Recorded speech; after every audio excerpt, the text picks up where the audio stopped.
coach, and this morning, as a guest, I have my friend McDonald. She's actually a self-mastery coach. So Coach Allie, at least that's what I put in my title on my live video here, Coach Allie. Well, anyway, good morning, Allie. Good morning. How are you doing? I'm doing phenomenal. How are you? I'm good too. Thank you. Right on. Very good. Very good to hear. Good and phenomenal are, definitely up there. It's a good day. Yes, I love your positivity. Well, thank you. I love your positivity. Thank you. And it's like a while back, I was like, making my list, trying to think of, thinking of, and making a list of people I wanted to interview, talk to on my podcast here, and people with positivity and positive vibes, and having sort of met you, if you will, quote unquote, met you in the mastermind Zoom call we were on. And then, having met you in person there in Portland that once earlier this year, you came to mind, and I'm like, hey, yeah, I want to talk to Allie, and so here we are. Yes, I'm happy to be here. Yeah, and just have a few questions here.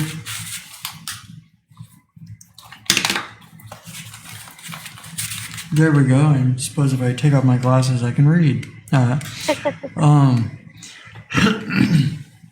Okay. I've talked to a lot of people, met a lot of people that are in coaching, and I was just wondering, because you're like, I do believe you're the first person I've met that is a self-mastery coach, and I was just wondering if you could sort of explain the self-mastery bit of that.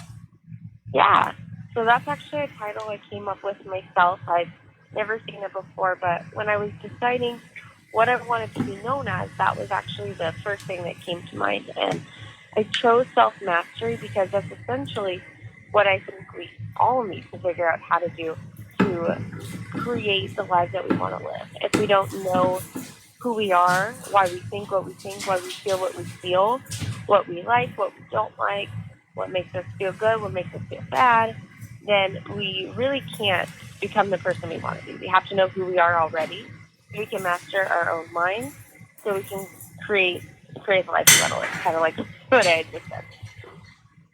Yeah, right on. I love that. Love it.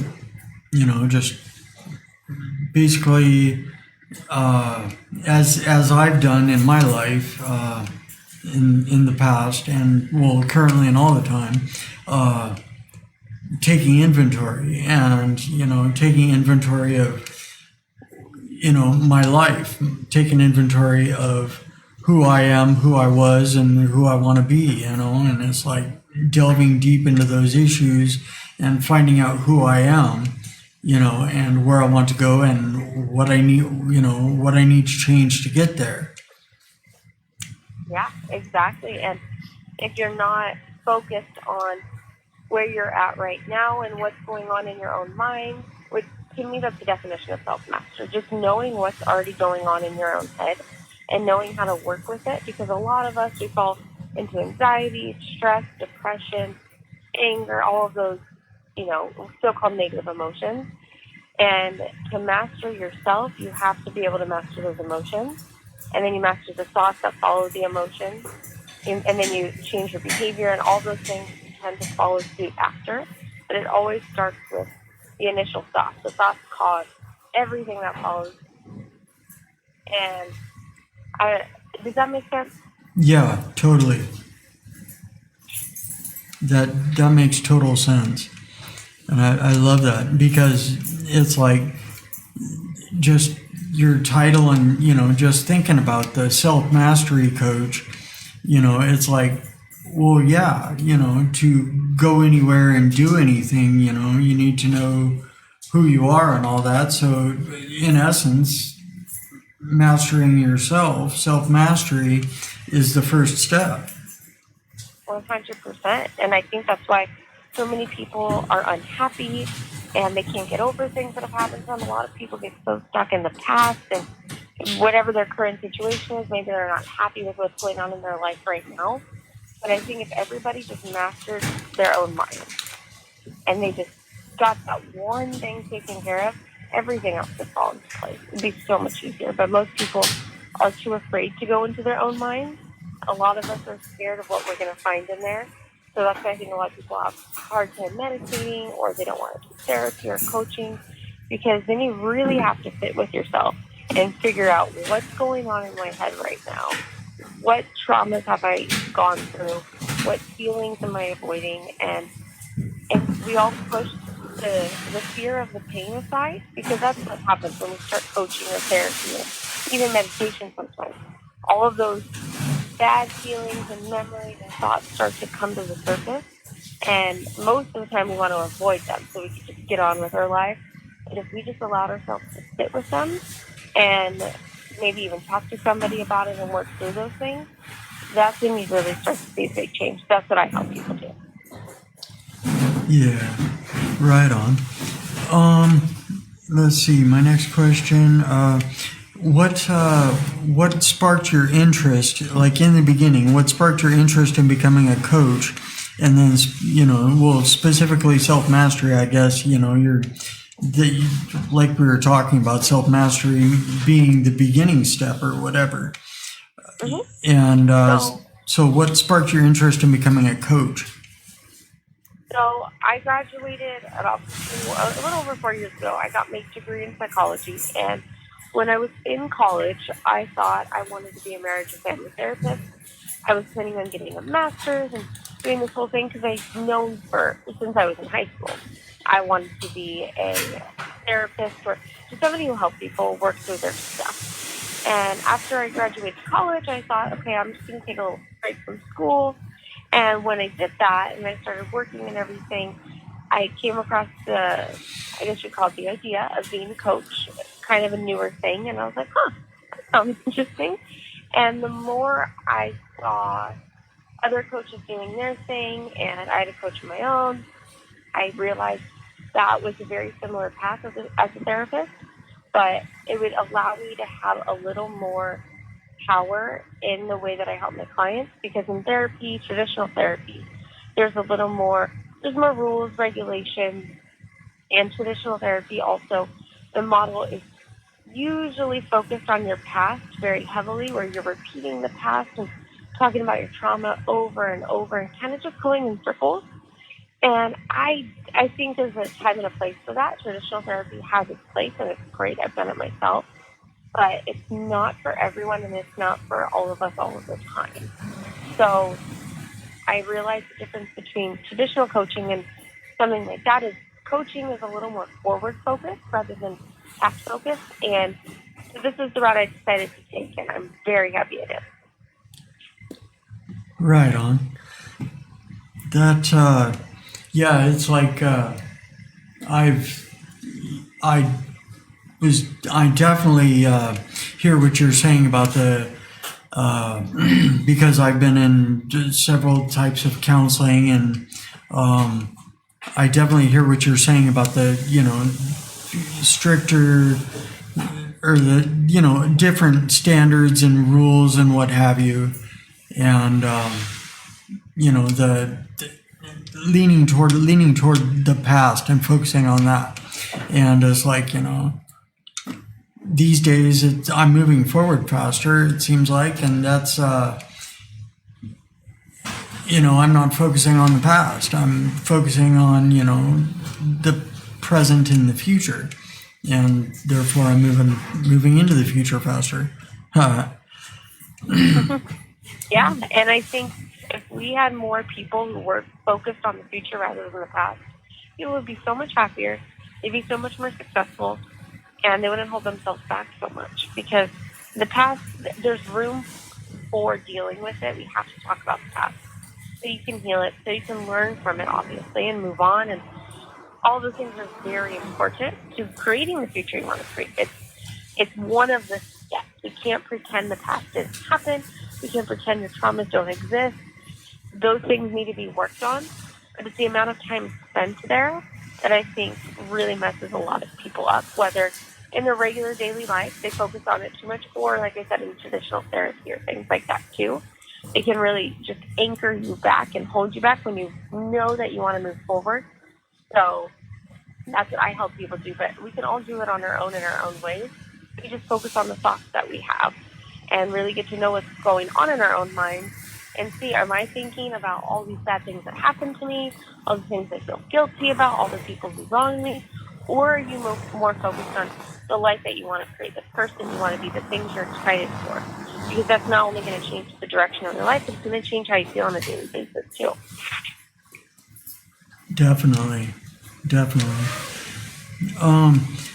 And what tends to be people's biggest barrier from taking charge of their own lives that you see? That is a great question. I think the number one thing that comes to mind is most people don't think they can change, and that's 100% not true at all. There's a lot of brain neuroscience that proves completely otherwise, which is why I get really into the science behind it, because we can all, talk about mindset work and all of those amazing things, but sometimes people think, oh, well, not me. I've always been this way. I'll always be this way. I don't know any different. My parents are like this. It runs in the family, or all of these bad things happen to me, so of course I'm this way. And people get so stuck on the belief that it's not possible for them. And you can't give 100% until you believe something 100%. So if I don't believe I could be happier than I am right now, I'm not going to be happier. If I don't believe I can heal from my past, I will never. If I don't believe I could be the person I want to be, I'll never do the work it's going to take to get there. And that belief alone is what holds you back. If you break that barrier that tells you I cannot do it, then anything is possible for you at that point. Like with my clients, they know to work with me, you have to already believe it's possible, and you have to be willing to go in and do that deep work, because that's the other thing. Sometimes I have somebody realize, okay, I know I can change, I hear you, but I don't know how. And when you don't know how to do something, obviously that's when you can get help, you do all those things, but we get so stuck in the first step, which is, I don't think I can. So then we don't even try to figure out how to find the how, if that makes sense. We just need the belief that we can do it, and then the rest will figure itself out. Yeah, I totally hear that. It's like it's like you've been reading my mail, quote unquote. Yeah, it's like I totally relate with that. It's like through accidents, injuries, disability, whatever. I came up. I had the thinking that, okay, with these things going on or having happened in my life, I'm sort of stuck here, and that's the way it is. And then, it's like I remember thinking about what you mentioned there about, I don't know how to move forward from here, so I'm not even going to bother. Well, and so I got frustrated and angry with it. Well, the first step through that was learning, what I didn't know how to do, learning how to move forward, and having the confidence to say, okay, I'm not stuck in this stereotype, of this disability or injury. I'm, going to move forward, going to press through this. And I don't know, that's how I look at it. Yeah, and I love that you did that, because when you have, whether it's a brain injury, disability, any kind of trauma, it's easy to fall victim to your own life and say, oh, well, these bad things happened to me, so of course I'm depressed, of course I'm angry, of course I'm always in a bad mood. And it's easy for people to believe you. It's easy for you to believe yourself because your story can be so convincing. This bad thing happened to me 7 years ago, and that's why I'm this way. And when you convince yourself of that, then you try to convince everybody else. Eventually, nobody else wants to hear it. But for a while, everybody can believe you. And you can believe yourself, and you can get so stuck in it. But we always have to ask ourselves, what's the point of it? Like, sure, you can have your victim story. You can have the bad things that you went through. But what do we really get at the end of the day out of not being happy? Like, why is that something that we choose? Why is that something we want to fight for? Because I think we've all heard that quote, fight for your limitations and they're yours. And when we fight for our own limitation of being unhappy because we think our reason, has validation, we're just cheating ourselves at the end of the day. So I love that you took your own situation, you made something good out of it, because everybody has a bad story. Every single person that you see that's happy or successful in any kind of way, you ask them, how did you get here? Nobody says, oh yeah, I was born and everything's been easy ever since. Nobody says that, because that's not true. Everybody has their own trauma stories. Everybody has their own hard upbringing or bad things that have happened to them. But some people choose to use that as their excuse and say, oh, this is why I'm this way, because all these bad things happen, so I'll never be happy. Other people go the opposite direction and they say, all these bad things happened to me, so I decided to be a better person for it. I decided to learn from it, and that's why I'm successful. That's why I'm this happy, because I chose a different path. So we all have that choice every day, no matter what happens to you, no matter what you experience, what people do to you. You always get to make the choice. Am I going to let this be the worst thing that's ever happened to me or the best thing that's ever happened to me? And when we take that control and that power back, that's when you see all those big changes start to happen. Yes, for sure, definitely. I can't think of a better way to put it.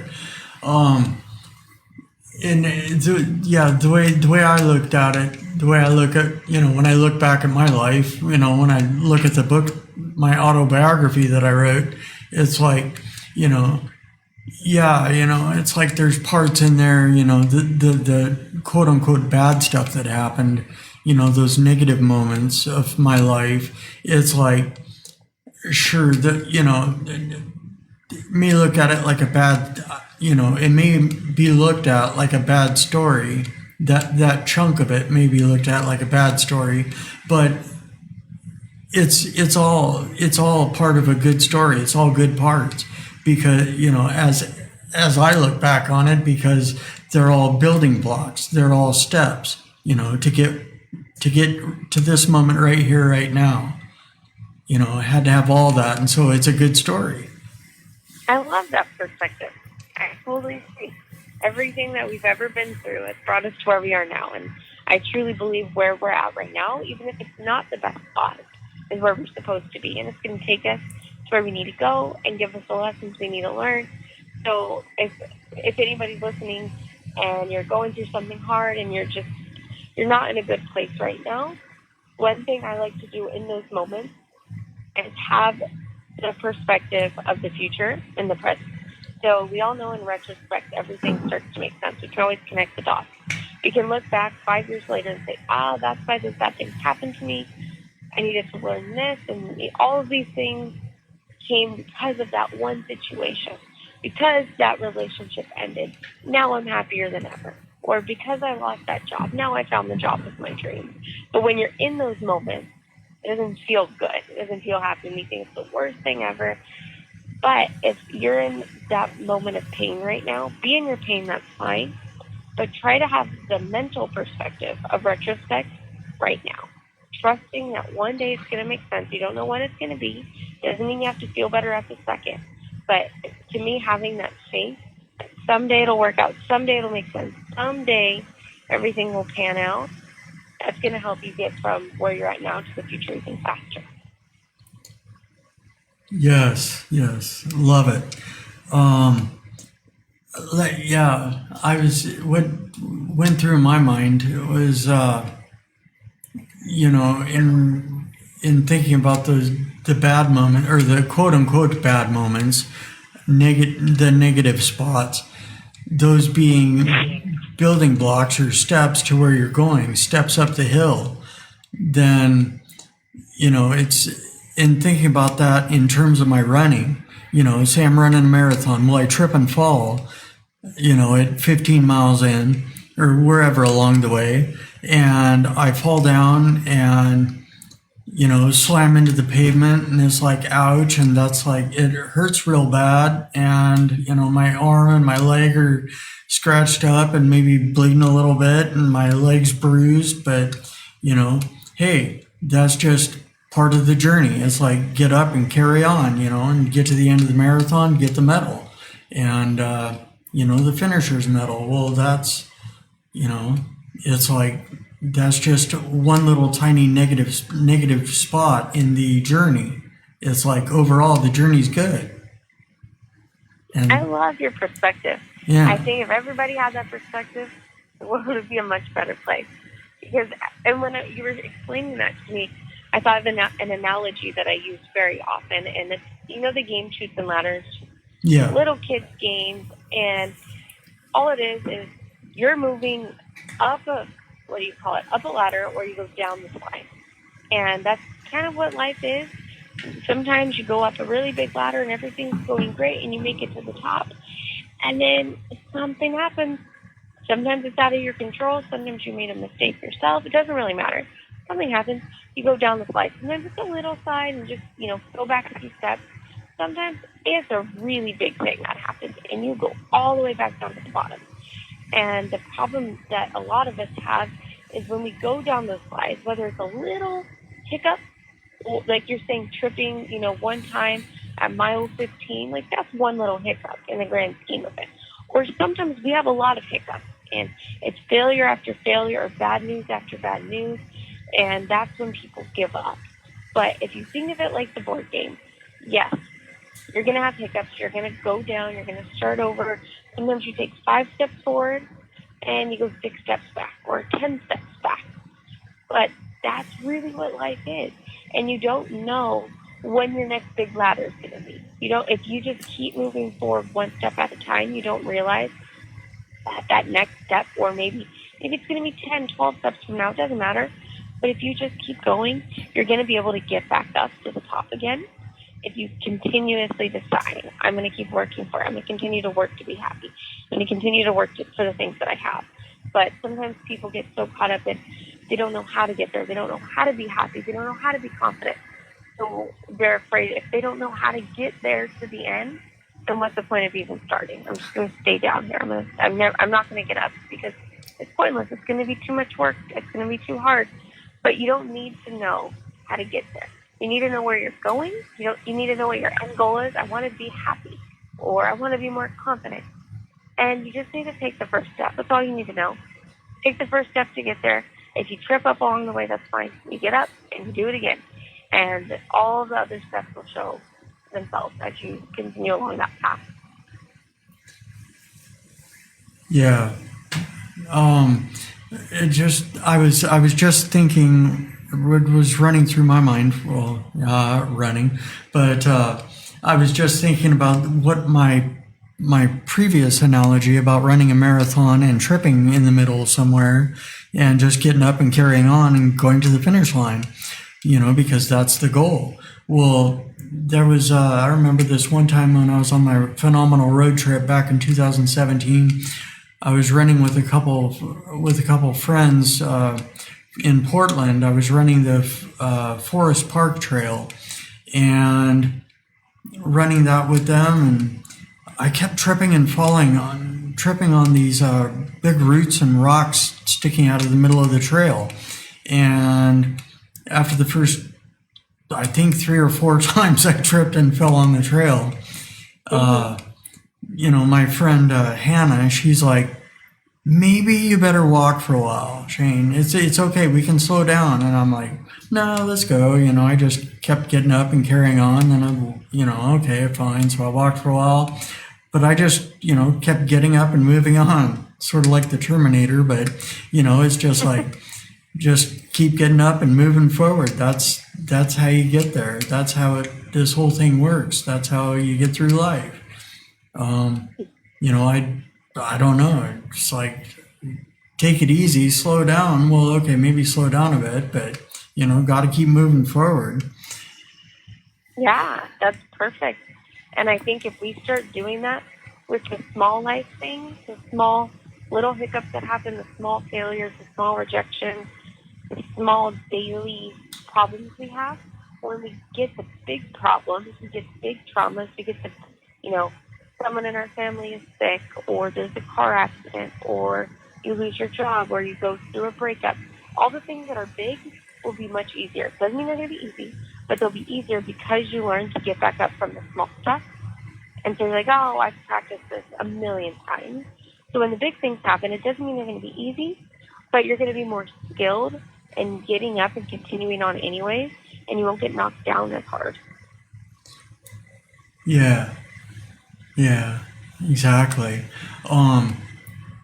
Yeah, and it's like that learning new skills. The learning new skills, or working towards solutions instead of staying in the problem. It's like I'm going back to the tripping and falling here when I'm running. I looked at the problem. Okay, tripping and falling when I run. I got the foot drop because my MS.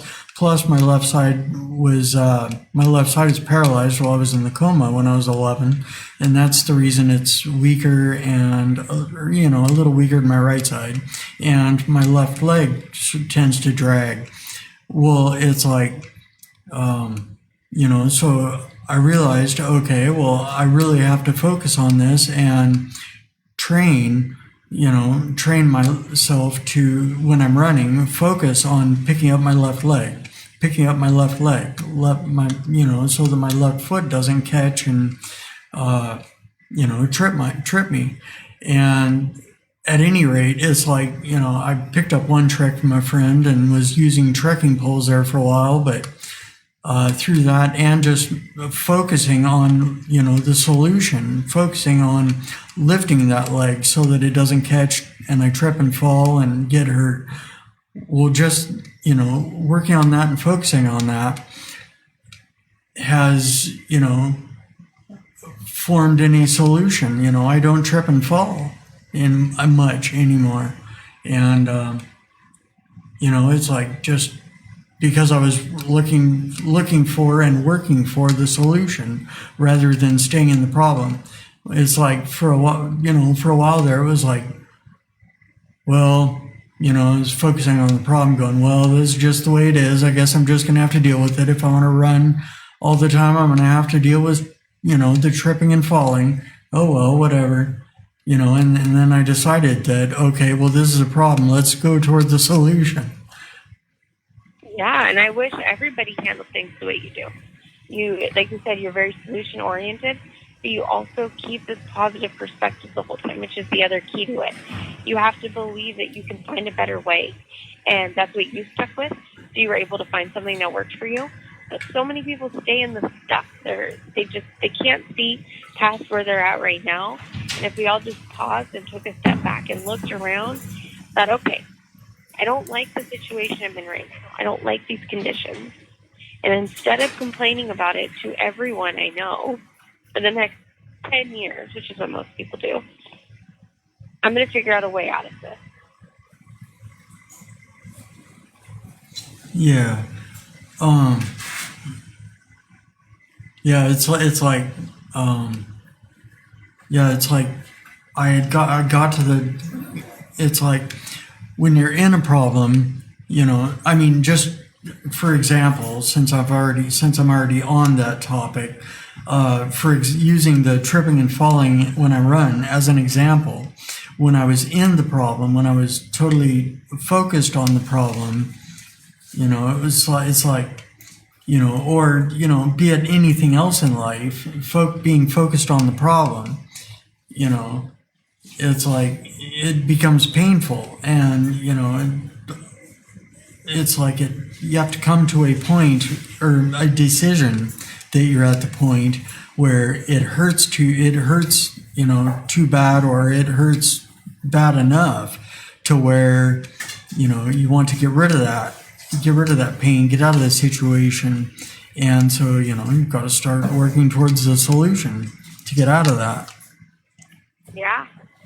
And sometimes we're afraid of, sometimes people stay in the pain, no matter what kind of pain it is, because it's comfortable. Yeah. And comfortable doesn't have to mean you like it or you're happy with it. It doesn't mean any of that.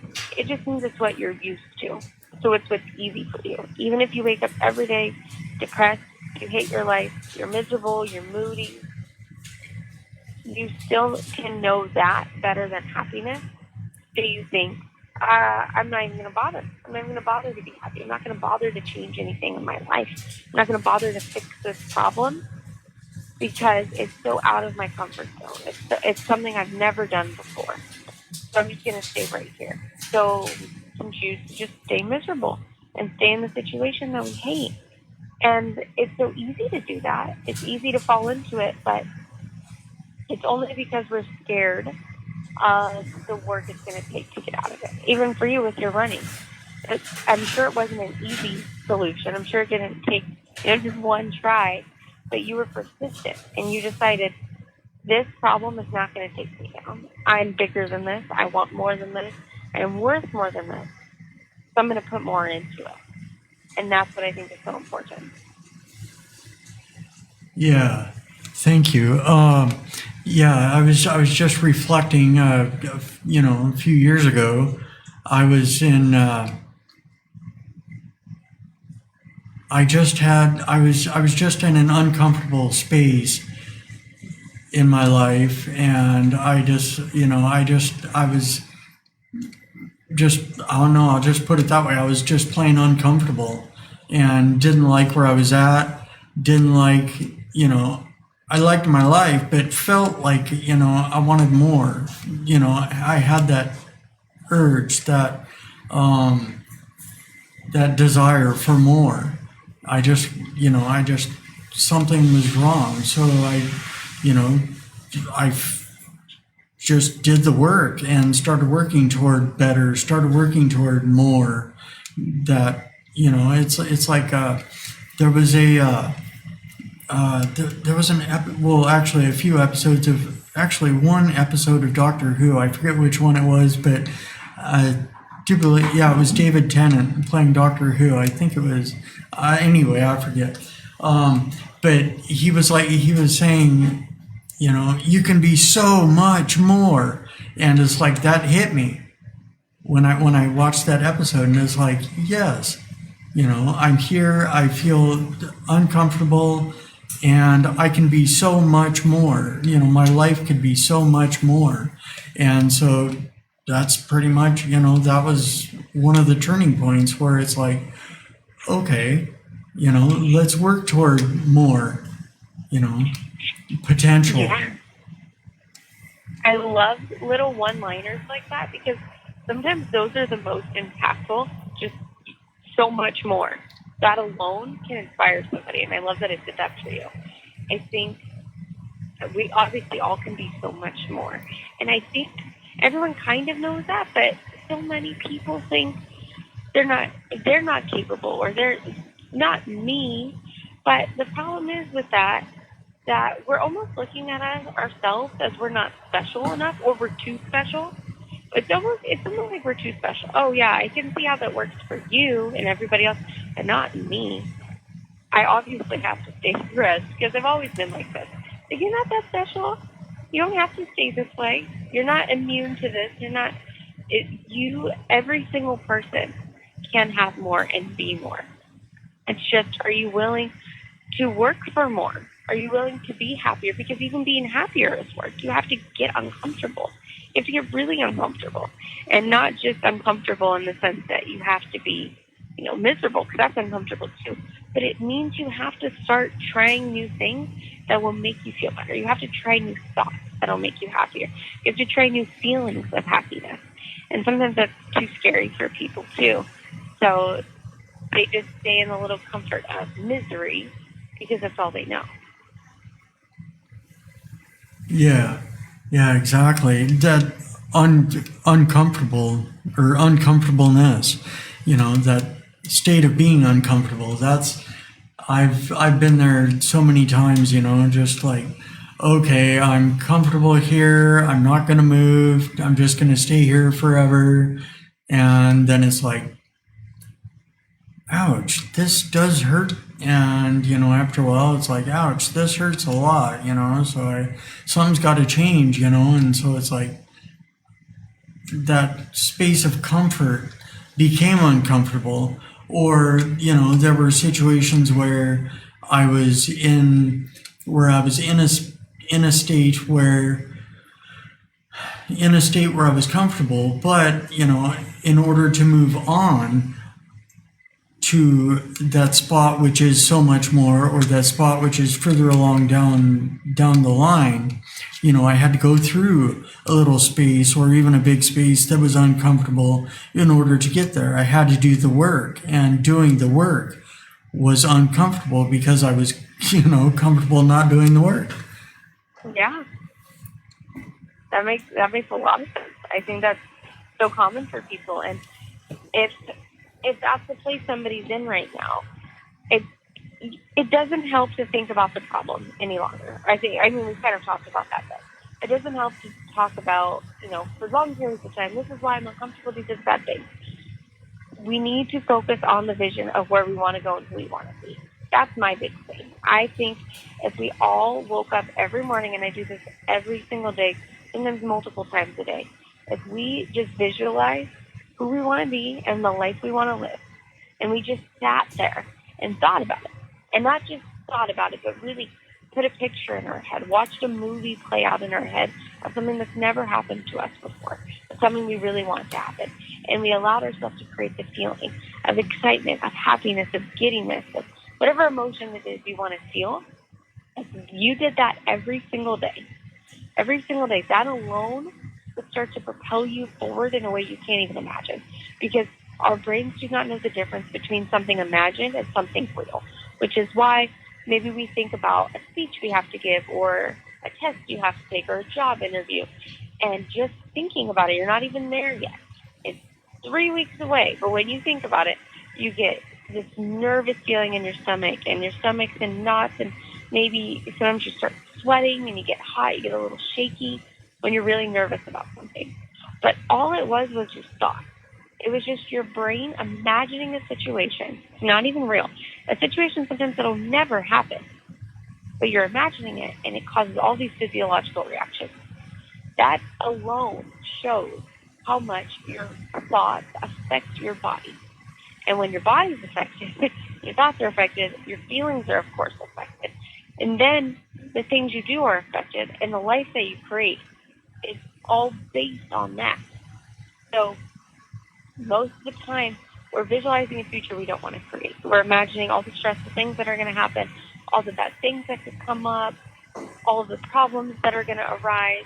And when we do that, we're essentially asking for those things to happen because we're practicing them ahead of time. We're telling our brain, this is what's real, this is what's real. Even though it's not real, your brain has no idea that it's not real. It's imagining it is. So if we take a moment every single day, at least once a day, to envision the future we want to create, you start telling your brain, this is what's going to happen. And then you put it in your subconscious at a very deep level. And now your subconscious is finding ways all the time to create the future you want versus the one you don't want. And it's so powerful. So if you're stuck in a place right now where everything's too painful, everything's too hard, and you can't see a way out of it, start practicing the visualization of who you want to be. Imagine yourself happier. Imagine yourself with the dream life that you've always wanted in detail, as much detail as you can, and as much feeling as you can behind it. Because when you do that, then everything else will start to present itself. The steps to get there will present itself. And then one day you'll look back and think, oh, that visualization I held for all of those months, I'm living it right now. And I've done this plenty of times before when even if I'm not in a really bad place, I'm just kind of somewhere in my life where I'm just not stoked about it. There's things that I want to change, things that can be better. ways I could feel happier. So I start to visualize, okay, well, where do I want to go? Instead of just ruminating on where I'm at now, I think about, well, where do I want to be? And then when you start holding that vision every single day, things start to change so rapidly. It would blow your mind. Totally. I totally agree with what you just said, about envisioning the future. And and it'll just totally blow you away. When I, just on a little, to go along with that, I got here to the station early this morning. I'm way early for everything. And anyway, I left the house earlier than I usually leave this morning and ended up getting here way early. And so I just stepped out on the rooftop real quick and looking around. And, I looked, I was looking at the morning sun, took a couple shots with my lens ball, and, the morning sun shining, and that was pretty sweet. You could see its rays going all over. And then I looked off to the right, and there's Mount Rainier framed between some buildings. And then even further to the right, in the background, stands St. Joseph Hospital, or St. Joseph Medical Center, up on the hilltop. And that is where I spent the majority of the time I was in my coma when I was 11 after my brain injury. And it's like, I was just blown away. The thought came to mind, I'm just grateful for all this, thank you very much. And, and then I, looked over there and saw the mountain, and I've hiked up the mountain before. That's cool. I've hiked up to Camp Muir several times. And then I looked over and saw the hospital, and it's like, okay, well, I was in a coma there, came from that to standing here on this rooftop, about to go inside and do my podcast. How's that happen? And, it's taken a lot of work. And that's how, anything in this life is achieved, is a lot of work. Yeah. And I love that you put it in, because you had honestly every reason in the world to think, oh, I'm stuck like this forever. This bad thing happened to me. I got my brain injury. I'm depressed now. Most people, unfortunately, would fall into that category. They just, they stay the victim. And we all have the choice at the end of the day. And I always say, if you want that to be your story, cool. But if you don't, what do you need to do? Because at the end of the day, we're the ones writing our own stories. We're writing our own book. And you get to decide what role you play. You get to decide the storyline. You get to decide the characters. You get to decide the ending to every single day in every situation. And of course, some roadblocks come and some things happen, but we still get to choose our perspective. And if 2020 has taught us anything, I think it's that we don't have much control over anything. And that's been a big wake-up call for all of us, but we still get to control our thoughts. We still get to control how we feel. There's people who've been through much worse than any of us listening or, part of this have experienced. Like, we've all been through bad things, but there's some people who are, prisoners of war. There's real stuff going on out there that we can't even begin to understand. And those people, some of them still choose to be happy. Some of them still decide, I'm going to make a better life for myself. I'm still going to stay positive. I'm still going to wake up and smile every day. And when I think about that, I think, if they can do it, if they make this choice every day, then why am I holding myself back? Because even for me, I coach on this. I do this work. I help people with it. But I still fall into negative thought patterns. I still get unhappy. I'm human. But I'm constantly having to check myself and check my thoughts and check my feelings and decide, is this a story I want to tell? Is this the life I want to live? Is this something I'm proud of? Is this a story that I want to be creating? Is this what I want to look back on? And that's what self-awareness is. That's what self-mastery is. Just to, circle back to that. That's what self-mastery is knowing, okay, I'm in this situation. These are the feelings I'm feeling. Okay, why am I feeling sad right now? What is this really about? And then you ask yourself. And usually they say you have to ask the question 7 times. I don't know if it's really 7 times, but I always say ask the why question until you get to the root of it. So why am I feeling sad? Why am I feeling lonely? Why am I feeling angry right now? And then you figure out the surface answer. You think, oh, well, this situation, this is what made me feel this way. That's usually not it. It's not the first answer you think of. You ask again, well, why? Why did this situation really upset me? Where did that come from? What was the root of it? And you keep going and going until you really figure out what's hurting you. And that scares a lot of people.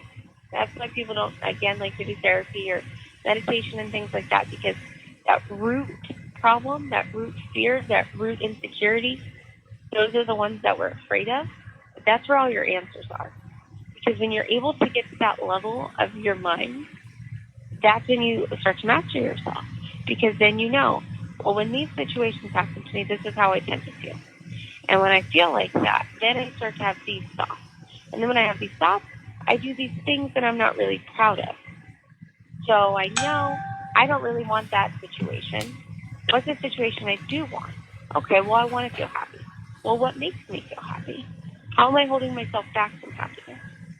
What am I doing right now that could create more happiness? And it sounds like a lot of stuff. It is, but the more you do it, the more you ask yourself those questions, the sooner you get to the root answer. And you don't have to ask yourself, why am I feeling like this 10 times?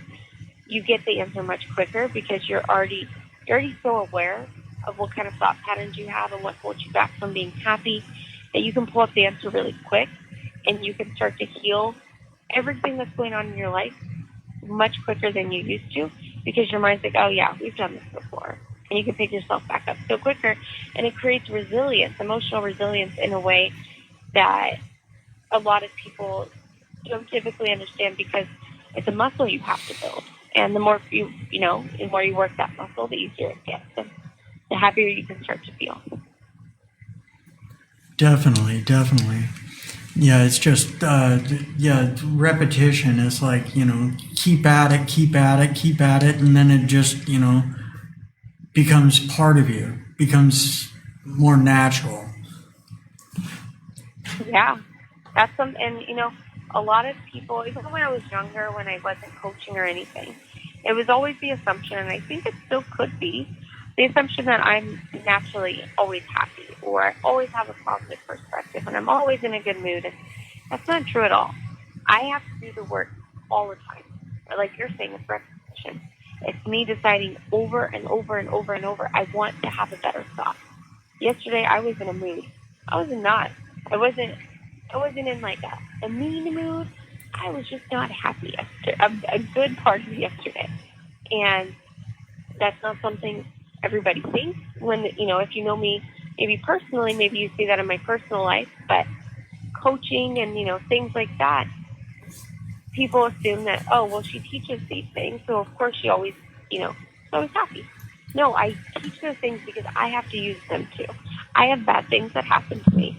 I have situations that, aren't necessarily great.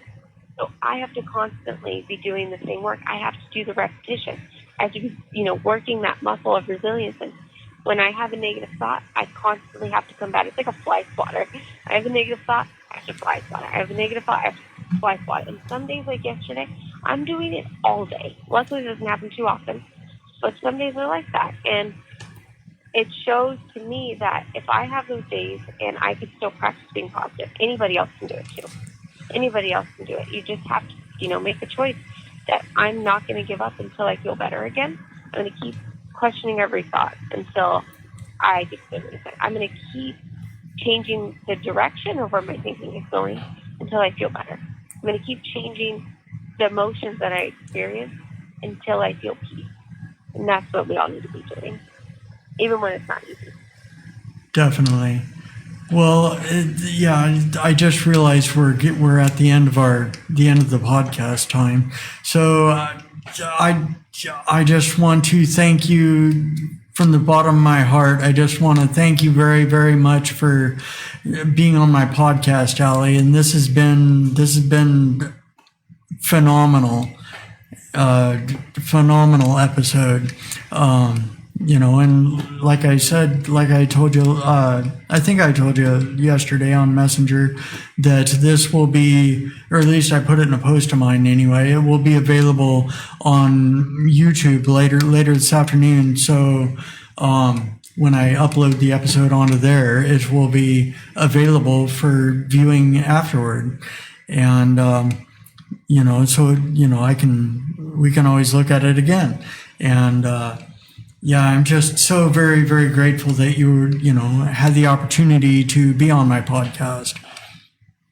Oh, you're welcome. And I'm happy to be here, and I love that you're putting things like this out into the world because, like we've been saying, so many people stay stuck in their misery, and some people don't believe they can get out of it. So you sharing this podcast and other podcasts are going to give people the tools and the confidence they need to pull themselves out of wherever they're at right now and create the life they want to live. So thank you for sharing this. Yeah. Thank you very, very much, Hallie. And I just hope you have the best day. Thank you. You too. Okay. Talk to you later. Bye. Bye-bye. And with that, I just want to thank you all for watching, joining me this morning for Positive Vibes. And that's about it. That's a wrap. So just stay kind, optimistic, and grateful, and have a phenomenal day. And that's about it. Peace. I'm out.